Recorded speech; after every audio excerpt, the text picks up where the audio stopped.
오늘 우리가 대한 이 민수기 29장의 말씀에는 7번째 달에 있는 3가지의 절기에 대해서 소개하고 있습니다. 물론 이 말씀은 이전의 레위기의 말씀을 통해서 더 자세하게 이룬 말씀이기도 합니다만, 마지막 이제 백성들이 모압 평지에서 하나님 약속의 땅을 시작하기 전, 나아가기 전 하나님께서 다시 한번 지켜야 할, 기억해야 할 절기에 대한 말씀을 주시고 있는 겁니다. 물론 앞으로의 삶을 위해서 우리가 오늘을 준비하며 살아가는 것만큼 지혜로운 삶은 없을 겁니다. 그런데 준비가 된다고 해서 지금 살아가는 이 삶이 아무 의미가 없다는 것은 아닐 겁니다. 매일매일 하나님은 우리에게 의미가 있는 삶을 부여해 주셨어요. 이런 말 있잖아요. 우리의 삶에 연습은 없다는, 매일매일이 우리가 살아가는 삶의 실전이고, 또 삶을 통해서 하나님의 은혜를 느끼며 살아가는 모든 날들의 의미가 충분히 있는 삶이 아니겠어요? 그러니 준비하는 과정 속에서도 하나님이 은혜를 주신다. 이 말을 조금 바꿔서 얘기를 하면, 하나님께서 은혜 주시는 오늘의 의미 있는 삶을 살아가면서도 내일을 준비하고 미래를 준비할 수 있는 삶을 부여해 주셨다는 것으로 그 모압 평지에서의 삶에 주신 약속을 이렇게 이해할 수가 있겠습니다. 그들은 지금까지 하나님이 지켜주시는 은혜의 걸음을 걸어왔고 앞으로도 그렇게 걸어갈 것입니다. 그런 삶 속에서 이제 앞으로 우리가 미처 당하지 않았던, 직면하지 않은 여러 일들에 대해서 하나님의 약속을 기대하며 소망하며 오늘을 살아가고 준비할 수 있도록 이끌어 주신다는 것이 민수기 29장을 통해서 우리에게 약속하신 일이라는 겁니다. 모압 평지에서 정착을 준비하게 하시는, 정착에서 일어나는 모든 과정들에 대하여 지금 마음으로 준비할 수 있도록 허락하신 일들이죠. 이 일의 가장 중요한 주제가 되는 일들은 바로 중심을 이동하라는 겁니다. 이제 앞으로 펼쳐질 다양한 삶의 자리에서 그 중심을 잃어버리지 않도록 온전하게 그 중심을 하나님께로 맞추고 그 중심에서 이르시는 하나님의 음성에 순종함으로 살아가라고 하시는 것이 이 민수기, 특히 28장, 29장을 통해서 우리에게 강조하시는 일입니다. 그래서 오늘 이 7번째 달의 3가지의 절기를 조금 더 우리가 살펴보고 그 의미를 분명하게 세울 기도의 제목들을 삼고자 합니다. 먼저 1절부터 6절까지가 나팔절에 대한 이야기입니다. 나팔절은 한마디로 얘기하면 나팔을 부는 절기예요. 나팔을 부는 절기라는 것은 이 때가 바로 유대인역으로 하면 명절입니다. 한 해를 시작하는 명절, 그러니까 정월 첫날이 되는 거예요. 우리로 따지면 1월 1일 아니면 설날, 그 날이 바로 나팔절의 의미입니다. 한 해를 시작하면서 하나님이 나팔을 불라고 명하신 일이죠. 그 의미는 이런 걸 겁니다. 한 해를 깨우고 또 우리의 삶의 한 해를 시작하게 한 하나님의 때를 맞이하였다는 것을 알려주는 일들이 나팔을 불어 백성들에게 전하려고 하는 중요한 메시지가 될 것입니다. 한 해를 시작할 때에 하나님이 깨우시는 일들을 경험하는 거예요. 여러분, 누군가가 나를 깨울 때 제일 싫고 어려울 때가 언제입니까? 고온이 잠들고 그 잠이 달콤할 때 아니겠어요? 그런데 내 때는 이제 일어나야 할 시간을 맞이하게 된 거예요. 그래서 누군가가 흔들어 깨웁니다. 일어나, 일어나. 듣기 싫은 잔소리를 들어가면서 일어나야 할 때가 된 것이죠. 그 일어나야 할 때를 일러주는 일들이 바로 나팔절이 하는 역할이라는 거예요. 매해 첫날마다 하나님이 나팔로 그들을 깨우시는 거예요. 자, 이제 다시 시작한다. 자, 이제 다시 나아간다 하는 것을 분명하게 이르시는 절기를 맞이하게 된 것입니다. 사랑하는 성도 여러분, 우리에게도 분명 하나님께서 알리고 깨닫도록 선언하시는 일들을 경험하곤 합니다. 신앙이라는 것이 결코 자연스럽게 완성이 되지 않기 때문이에요. 교회 오래 다녔다고 신앙이 완성이 되어 가는 일들이 아니라는 겁니다. 물론 교회 생활은 익숙해지고 교회 어떻게 해야 되는지에 대한 방식에는 익숙해질 수 있지만 신앙이 연결어 가고 완성되어 가는 일들은 세월의 흐름과는 무관하다는 거예요. 그러다 보면 자연스러운 일은 뭐냐? 자연스럽게 변질되는 일들은 바로 나태해지는 것, 자리를 잡지 못하는 것, 이리저리 흔들리면서 방황하게 되는 것, 이게 우리가 가만히 있을 때 일어나는 자연스러운 현상이라는 겁니다. 가만두어 나태하거나 흔들려 분주하여 벌어지는 여러 하나님과의 틈 사이를 제대로 다시 비집기 위해서 하나님께서 나팔을 불어 깨우라, 알리라 명하시는 일이라는 겁니다. 세월이 쌓이는 일들만 반복하지 않도록, 때로는 그것이 그냥 달콤함으로 깨어나지 않기를 바라는 마음이 가득하지만 하나님께서 단호하게 나팔을 불어 깨우시는 일에는 목적이 있는 거예요. 더 이상 잠들어 있으면 안 되기 때문이겠죠. 더 이상 그 자리에 머물러서는 안 되기 때문일 것입니다. 사랑하는 성도 여러분, 오늘도 하나님께서 우리에게 나팔을 부셔서 우리를 깨워 나아가게 하십니다. 오늘날 우리에게 들려지는 나팔 소리는 무엇일까요? 좀 넓게 봐서 한 해를 시작할 때 우리는 요단에 들어서라 라고 하는 주제를 가지고 한 해를 시작하였습니다. 요단에 들어서야 하나님 주시는 약속의 땅을 밟을 거 아니에요. 그러나 여전히 두려움이나 주저함 속에 그 달콤함을 깨닫게 된 사람들은 주저하는 거예요. 과연 저기를 건너가야 할까? 굳이? 혹여라도 저 물이 터지면 나는 거기서 죽게 되는데 건너가야 할까? 이게 안전할까? 추저하게 되는 거예요. 그런데 하나님 우리를 깨우시죠. 요단에 들어서라. 한 1년에 한 번씩 바뀌어지는 주제 구절도 우리에게는 하나님께서 주시는 나팔 소리일 수 있습니다. 매주 선포되는 말씀 또한 우리에게 주시는 나팔 소리일 수 있어요. 하나님께서 잠들어 있는 영혼을 깨우시고 아유 싫어 5분만 더 하고자 하는 마음들을 일으키셔서 하나님이 원하시는, 하나님이 기뻐하시는, 하나님께서 온전히 인정하시는 귀한 삶으로 바꿔지도록 우리를 이끄시는 일들이 바로 나팔 소리가 아니겠어요? 매일 매 순간마다 하나님의 음성을 기억하고 그 말씀이 내 속에 내재하기를 간절히 소망하며 성령의 은혜를 구하는 일 또한 하나님의 나팔 소리라 할 수가 있습니다. 왜냐하면 내 본성을 따르지 않고 하나님의 말씀대로 내 삶을 바꾸기를 결정한 그 귀한 결정이 하나님의 나팔 소리에 반응하는 것이 될 테니까 말이죠. 사랑하는 성도 여러분, 하나님은 오늘도 우리를 깨우고자 하시고 알려주고자 하시는 일에는 하나님께서 우리를 통해서 해야 할 하나님의 일들이 세워졌기 때문인 줄로 믿고, 주께서 나팔 부실 때에 하나님의 때가 우리 가운데 임하였음을 기억하고 온전하게 바르게 하나님이 원하시는 귀한 반응으로 나아갈 수 있게 되기를 주의 이름으로 축원합니다. 중요한 것은 세월이 쌓이는 것이 우리의 신앙과 비례하지 않다는 것을 꼭 기억하는 일이 필요합니다. 그렇죠. 이게 꼭 맞는 예인지는 모르겠지만 성가대 10년 있다고 노래 잘하는 거 아니에요. 그냥 앉아만 있으면 노래가 저절로 잘해지는 게 아니라는 겁니다.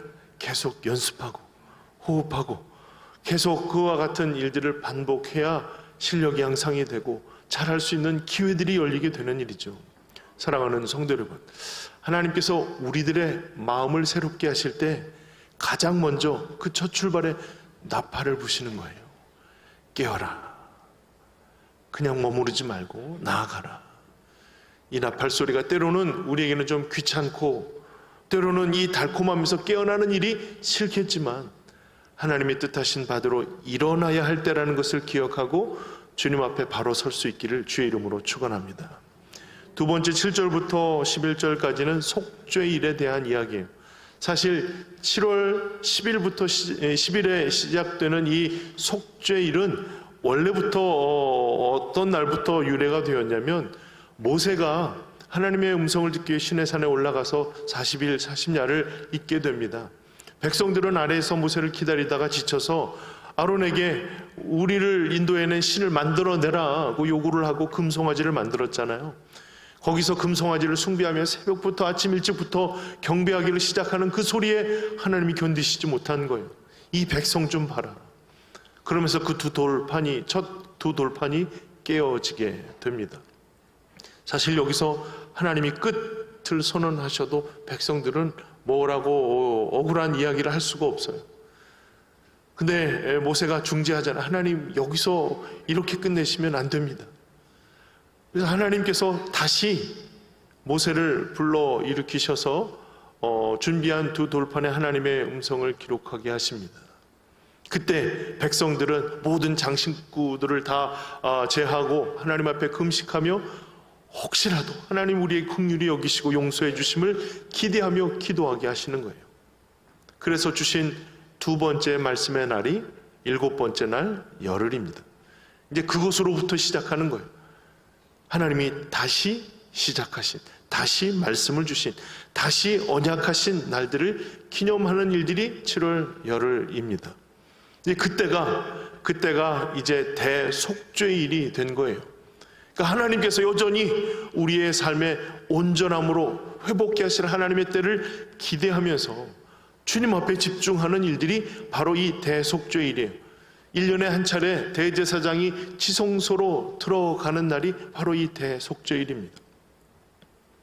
하나님의 용서와 긍휼이 아니고서는 살 수 없는 우리들의 삶을 고백하면서 다시 한번 하나님의 용서, 다시 한번 하나님 앞에 성결함을 회복하는 우리의 삶을 결단하며 주님 앞에 올려드리는 거예요. 여러분, 1년을 시작하면서 하나님께서 주시는 귀한 은혜의 깨움을 강조하고 그것을 통하여 가장 먼저 지키는 절기가 속죄의 날이에요. 하나님 용서해 주세요. 하나님 정결하게 해주세요. 이것은 어떤 의미가 있을까요? 우리는 하나님의 용서가 아니고서는 은혜를 기대할 수 없는 사람들이에요. 용서의 은혜를 주셨으니 우리가 받을 귀한 일들이 모든 과정들이 하나님께 올려드릴 감사의 제목이 될 수 있는 일이에요. 나 같은 죄인이 살아나게 되었잖아요. 그러면 다시 사는 삶의 모든 것은 하나님이 허락하신 은혜의 결과예요. 그러니 우리가 하나님 앞에 올려드릴 감사의 제목이 끊임없이 흘러나올 수 있는 이유는 바로 이와 같은 용서가 전제되었기 때문이에요. 그래서 하나님이 한 해를 시작하면서 먼저 용서의 날을 경험하도록, 속죄를 경험하도록 하나님께 구하는 날들로 채우게 하신 것이죠.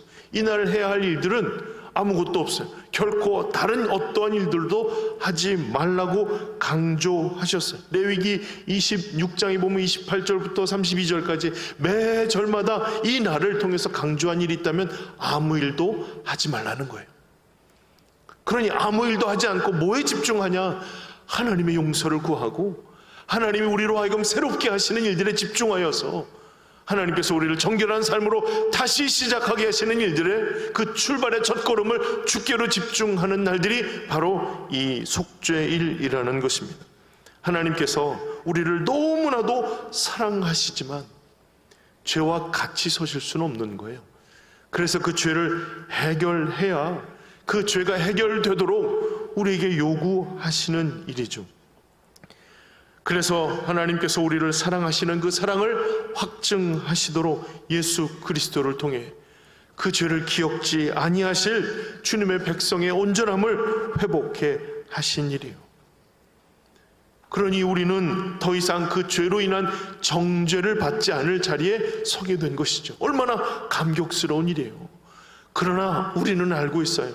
그러함에도 불구하고 하나님을 떠나고 하나님으로부터 멀어진 우리의 삶을 잘 알고 있기에 사랑하는 성도 여러분, 때를 정해서 하나님께서 속죄의 날로 하나님의 사랑을 받고 있는 영혼들에게 속죄의 날을 지키라 명하셨던 것이죠. 오늘날 우리에게도 하나님의 은혜가 넘쳐나고 주신 귀한 생명의 감격과 기쁨을 갖게 됩니다. 우리를 의롭다 부르신 하나님의 그 부르심이 감격스럽고 기쁨이 있습니다. 그러나 여전히 죄악 가운데 행하지 못하는, 하나님의 온전한 뜻 가운데 거하지 못하는 우리들의 연약함을 바라보며 하나님의 긍휼을 구해야 하는 우리의 삶의 모습들을 보게 된다는 거예요. 이 속죄가 얼마나 중요한 의미를 갖는지 우리는 다시 한번 이 속죄의 의미를 생각해 봐야 해요. 왜냐하면 이후에 이제 12절부터 40절까지가 이제 초막절에 대한 이야기예요. 유대인의 명절 중 가장 큰 명절이 이 초막절이에요. 장막절이라고도 부르고요, 수장절이라고도 부릅니다. 왜 수장절이라고 부르냐면 추수를 마치고 그것을 다 곡식 창고에 거둬들인 이후에, 채운 이후에 드려지는 절기가 이 수장절, 그래서 수장절이에요. 그러니 이때는 가장 큰 기쁨, 가장 큰 즐거움으로 하나님 앞에 올려드리는 절기입니다. 레위기 23장의 이 수장절에 대한 이야기를 하면서 온갖 모든 가지들을 흔들면서 이래 동안 즐거워하는 절기로 지키라. 그러니까 이 초막절의 절기의 가장 중요한 컨셉은 즐거움이에요. 기쁨이에요. 하나님이 내게 허락하신 살 곡식을 채우고 그 은혜에 가만히 두어도 감사가 넘치는데 즐거움으로 보내라. 그 자신들이 만든 초막 안에 거하면서 하나님이 우리를 지켜주신 은혜 감사하고 또 채워주신 은혜 감사함으로 보내는 한 주간의 고백이 넘쳐나는 일들이 바로 이 수장절, 초막절의 절기의 마음이라는 겁니다. 그런데요, 이 감사의 절기에 매일마다 해야 할 제사들이 있는데요, 그 감사의 제사들이에요. 첫째 날부터 여덟째 날까지의 감사의 제목들을 가지고 제사를 올리게 되는데, 이 제사마다 포함되는 게 속죄의 제물을 함께 드리라는 거예요. 이게 어떤 의미가 있는지 우리가 분명하게 기억해야 할 일입니다. 왜냐하면 감사의 물을 드리는데 왜 속죄의 제물이 또 더해져서 필요할까요? 감사면 감사지 왜 여기에 속죄의 제물을 함께 올려드려야 할까요? 여기에는 하나님 중심의 삶을, 그 중심을 하나님께 드리는 이유들도 있겠지만 그 방향이 하나님의 온전한 방향으로 나아갈 수 있도록 우리에게 주신 하나님의 마음이 필요하다는 것을 알려주시는 일이기도 한 거예요. 자, 왜 그런지를 좀 더 살펴봅시다. 하나님의 뜻이라 선언되어진 하나님의 말씀이 있어요. 범사에 감사하라. 범사에 감사하라. 이거 하나님의 뜻이야 라고 분명하게 우리에게 선언하셨잖아요. 이 귀한 삶을 실천해야 할 일들이 우리의 삶의 과제입니다. 그런데 여러분, 무엇을 가지고 감사할 수 있을까요? 뭐가 우리의 감사의 제목이에요? 이것도 주셔서 감사하고, 저것도 갖게 해주셔서 감사하고, 이것도 누리게 해주셔서 감사합니다. 이건 1차원적인 감사예요. 내게 주어진 편의의 모든 일들을 가지고 감사하는 건 1차원적인 감사예요. 왜냐하면 보다 근본적인 감사를 잊어버릴 수 있게 여기서 머물러서는 안 되는 일이에요. 만약 그거 안 주셨으면 어떡할 거예요? 감사가 그만큼 줄어드는 건가요? 범사에 감사할 일에 구멍이 생기는 일인가요? 이게 부족하고 이게 연약하고 이게 열리지 않는 일들이 계속되면 우리는 평생 이것을 가지고 감사할 수 없는 건가요? 아니에요. 뭔가 잘못되었어요. 1차원적인 감사에서 더 고차원적인 감사로 가야 범사의 감사가 가능한 일이에요. 그럼 그 고차원적인 감사의 제목은 무엇이냐? 주신 하나님을 보는 거예요. 허락하시는, 주시는 그 하나님을 바라보는 거예요. 그러니 주어지는 하나님의 손길이 아니라 하나님의 얼굴을 보는 겁니다. 이 일이 범사에 감사할 수 있는 일이에요. 여러분, 하나님께 더 집중하다 보면, 하나님의 얼굴을 향하여 나아가다 보면 예기치 못한 하나님의 은혜를 경험하게 되는 거예요. 아, 이것까지도 하나님이 주시는 은혜였군요. 우리가 그냥 일상으로 그냥 아무렇지도 않게 보내었던 모든 일들이 하나님이 세세히 준비하신 은혜의 결실이라는 것을 깨닫게 되는 거예요. 이게 조금은 더 고차원적으로 하나님께 올려드릴 감사의 제목이 되는 겁니다. 사랑하는 성도 여러분, 하나님을 제대로 바라보면 하나님께서 얼마나 성실하게, 얼마나 위대하게 우리의 삶에 이루어 놓으셨는지를 깨닫게 되는 거예요. 지난 3년 동안 숨 쉬는 게 얼마나 감사한지 깨달으셨잖아요. 이게 숨 제대로 못 쉬는 병에 걸려본 사람들만 알 수 있는 거 아니었어요? 제대로 편안하게 숨 쉴 수 있는 일들이 감사라는 사실을 깨닫게 된 것은 그 시선이 하나님께로 맞춰짐으로 인해서 얻게 되는 결과라는 거예요. 이 숨을 하나님이 주셨지, 이 생명을 하나님이 주셨지. 이게 감사가 될 수 있는 것은 하나님께 우리가 조금은 더 집중할 때에 나타나는 결과라는 거예요. 그러니 사랑하는 성도 여러분, 때로는 우리가 광야를 걷고 고난의 질고의 삶을 살아가요. 그런데 이 모든 일들을 하나님이 여전히 우리를 지켜주시는 이 과정 속에서 일어나는 일이라 여기면 고난도 우리에게 유익이 된다고요. 그 고난을 통해서 하나님의 역사를 바라보고 하나님이 하나님이심을 바라보고 우리의 유한함을 통해서 채워주시는 하나님의 공급하심을 경험하고 사모할 수 있게 되었으니 고난도 우리에게 유익이 될 수 있다는 거예요. 그러니 그 고난 중에도 우리는 하나님 앞에 올려드릴 감사의 제목을 찾을 수 있게 되는 거예요. 범사가 감사가 되는 일들을 경험하게 되는 일이죠. 사랑하는 성도 여러분, 오늘도 우리는 하나님을 바라봅니다. 말씀을 주시는 하나님을 바라봅니다. 말씀을 읽고 듣고 깨닫고 내 마음속에 새기도록 그 마음을 밝혀주시는 성령님께 우리의 마음을 올려드립니다. 우리가 생각하지도 못했던 이와 같은 일들이 하나님의 은혜였군요.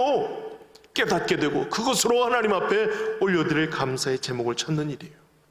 그런데 죄는 그것을 가리웁니다.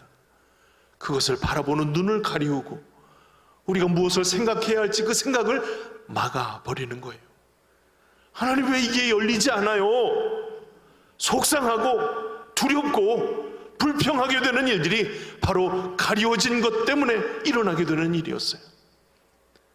쉽게 얻을 수 있을 줄 알았는데 얻지 못하고 열어 나아갈 수 있을 줄 알았는데 나아가지 못하고 막혀져 있는 길을 바라보면서 절망하고 원망하는 일들이 생기기 시작하는 거예요. 감사 중 속죄가 필요한 것은 바로 이와 같은 방향을 제대로 세워가도록 주시는 하나님의 배려라는 겁니다. 그동안 우리가 눈을 뜨지 못했어요. 우리가 하나님께 집중하지 못했어요. 내 삶에 열중하느라 여러 가지 삶이 분주해지느라 하나님께 집중하지 못했어요. 하나님 주신 은혜에 감사하지만 이 모든 일들이 감사이지만 혹여라도 우리의 연약함을 주님 앞에 올려드릴 때 용서하시고 온전하게 바꾸어 주세요. 기도하며 간구하는 일들이 바로 속죄의 의미라는 겁니다. 그러니 모든 일들을 통해서 하나님 앞에 돌이키고 온전하기를 바라시는 하나님의 마음이 담겨진 일들이 이 7월의 절기를 통해서 우리에게 기대하시는 일이라는 거예요. 그래서 우리는 이와 같은 분명한 하나님의 말씀에 적용을 세울 수 있어요. 그 첫 번째는 하나님 중심의 삶을 살아가자는 겁니다. 상황이 우리의 중심이 아니라 하나님이 우리의 중심이에요. 하나님 주신 말씀이 우리의 중심이 되는 겁니다. 여러분 생각해 보세요. 수장절이라면 추수가 다 맞춰야 시작되는 거 아니겠어요? 그러면 상황이 중심이라면 수장절은 언제든 왔다 갔다 할 수 있는 일이에요. 추수가 다 끝나고 이거 조금만 더 마치고 완성한 이후에 하나님께 기쁨으로 제사를 드리겠습니다 라고 그날을 결정할 수 있어요. 추수기가 조금 늦어지거나 아니면 어마어마한 풍년이 있을 때는 사실 일손도 부족하고 이거 어떻게 해야 할지 알지 못하는 일 아닙니까? 게다가 수장절이 지나기 전까지 여러 아무것도 해야 하지 않을 그런 날들의 절기가 연속으로 있다 보면 일손이 부족한 거 아닙니까? 잘 돼도 그거 마치고 하나님께 제사를 드리기 위해 거의 열흘을 떼어 놓아야 하는 거예요. 얼마나 아쉬운 시간이겠어요. 아직 해놓지 못한 일들 때문에 얼마나 신경 쓰는 일이겠어요. 상황에 맞춘 것이 아니라 하나님의 날짜에 맞춘 거예요. 말씀에 맞추는 거예요. 이건 분명 그 중심이 어디로부터 시작되어야 하는지를 우리에게 알려주시는, 선언하시는 일들입니다. 사랑하는 성도 여러분, 상황에 맞추다 보니 우리의 신앙이 항상 유동적이었어요. 우리의 상황에 맞춰서, 우리 형편에 맞춰서. 하나님께서 우리에게 주신 말씀에 맞춰서 사는 게 맞는 일입니다. 아무리 풍년이 되고 아무리 해야 할 일들이 많이 쌓여 있어도 그날이 되면 다 끝내고 하나님 앞에 나와야 하는 거예요. 아직도 해야 할 일들이 많이 남아서 신경이 쓰이지만 하나님이 한 해를 이렇게 시작하도록 우리에게 명하신 대로 순종하는 일이 첫 달에 일어나는 일이라는 거예요. 하나님 중심의 삶을 살아가는 일들은 참으로 어려운 결단을 해야 하는 일입니다. 반대로 너무 흉년이 들어서 추수가 너무 일찍 끝났어요. 이런 초라한 결실을 가지고 하나님 그날을까지 기다립니까? 그냥 대충 합시다. 일주일 동안 뭘 합니까? 하나님 앞에 올려드릴 재물도 부족한데. 우리가 결정할 수 있는 일이 아니에요. 우리의 형편에 따라서 이것저것을 유동적으로 할 수 있는 그런 요건들이 아니라 하나님은 분명하게 첫날을 시작하면서 나팔을로 깨우고 하나님 앞에 속죄함으로 정결함으로 나갈 일들을 결단하고 하나님의 스케줄에 맞춰서 하나님의 말씀하시는 대로의 삶으로 우리의 삶을 맞춰가는 그 일들을 결단하게 하신 일이라는 겁니다. 사랑하는 성도 여러분, 하나님 중심의 삶을 살아가십시다.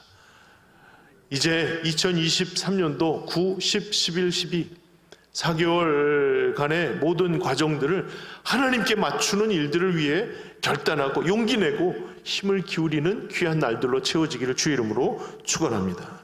두 번째는 방향에 대한 부분입니다. 그것이 바로 감사 속 속죄에 대한 의미라고 말씀을 드렸잖아요.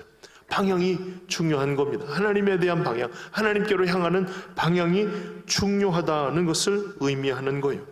그래서 우리는 날마다 하나님께 범사에 감사하기를 위한 하나님의 뜻을 이루기 위한 삶을 살아가게 됩니다. 내 편의에 의해 만족으로 인한 감사가 아니라 이것에서 조금은 더 고차원적인 하나님을 바라봄으로 인하여 하나님이 걷게 하신, 하나님이 만나게 하신, 하나님께서 누리게 하신 일에 집중하여 우리는 하나님 앞에 올려드릴 범사의 감사를 회복하는 삶을 살아가고자 애쓰게 될 것입니다. 이를 위해서 우리가 또한 결단할 수 있는 것은 눈물 흘려 씨를 뿌리는 일을 감행하는 일입니다. 담대히 눈물을 흘려서라도 씨를 뿌리는 일들을 행하기 위하여 나아가는 일입니다. 뻔히 눈물이 날 것을 알지만 씨를 뿌리는 일들이 우리에게 감사로 그 단을 얻게 될 것이라 하는 소망을 가지고 나아가는 거예요. 이 고난이, 이 눈물이 나에게 유익이라 여기는 마음을 갖게 되는 것입니다. 하나님 앞에 깊은 신뢰가 아니면 우리는 눈물로 씨를 뿌리러 나아갈 엄두를 내지 못할 거예요. 그러니 사랑하는 성도 여러분, 우리의 중심이 바뀌고 우리의 방향이 하나님께로만 향하는 일이라면 우리는 분명 하나님께서 이와 같이 인도하신, 이와 같이 약속하신 땅을 향하여 나가는 일에 온전한 자격을 가지고 그 일에 합당한 모습으로 나아갈 수 있게 될 것입니다. 그런데 문제는 우리의 삶이 너무 촘촘해졌다는 거예요. 너무 할 일이 많고 이미 정해진 스케줄대로 우리는 더 이상 다른 일들이 우리의 마음속에 들어갈 여유 공간이 없다는 것이겠죠. 그러니 우리의 삶은 촘촘하게 우리의 삶의 일정대로 나아가고 있는데요, 우리 하나님 말씀대로 삽시다 라는 거는 우리의 삶에 엉뚱하게 들어오게 되는, 새롭게 자리 잡아야 하는 그와 같은 일이 된 거예요. 이 촘촘한 삶을 어디를 벌릴 거예요?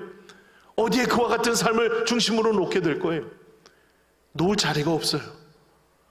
이미 우리의 삶이 너무나도 촘촘하게 다 쌓여져 있기 때문에 그래요. 그런데 여기에 하나님 중심의 삶으로 가장 중심에 하나님의 말씀을 두게 되는 일들은 우리의 삶의 많은 부분들을 내려놓거나 포기하거나 방향을 완전히 새롭게 하는 결단이 아니고서는 결코 가능한 일이 아니라는 거예요.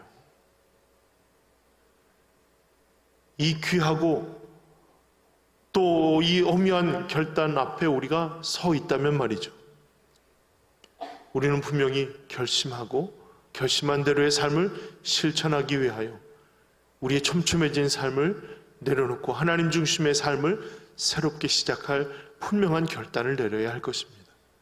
하나님 중심의 삶은 결코 자연스럽게 시작되는 일이 아니고 또 시작이 되었다 할지라도 자연스럽게 완성되는 일이 아니에요.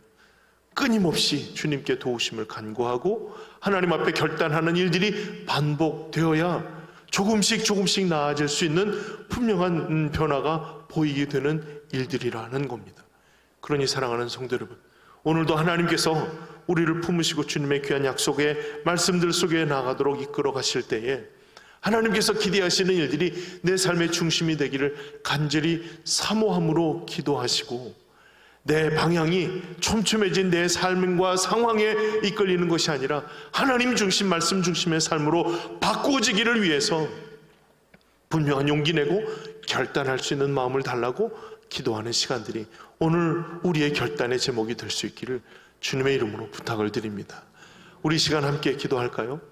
이 두 가지의 제목들을 기억하고 그 삶이 내 삶이 될 수 있기를 위해서 기도합시다. 하나님, 이제부터 하나님 중심, 말씀 중심의 삶을 살겠습니다. 촘촘해진 내 삶의 공간을 버리고 하나님 중심, 말씀 중심의 삶을 시작하고자 합니다. 하나님, 나에게 용기 주시고 결단할 수 있는 마음, 더욱 사모하는 주님의 마음을 허락해 주십시오. 주께로 향하고 주님을 향한 귀한 믿음의 방향을 세우고자 합니다. 하나님, 이전에 내 삶에 세웠던 모든 방향들이 온전히 하나님 우리에게 보여주시는, 하나님께서 보게 하시는 일들로 시작하고자 합니다.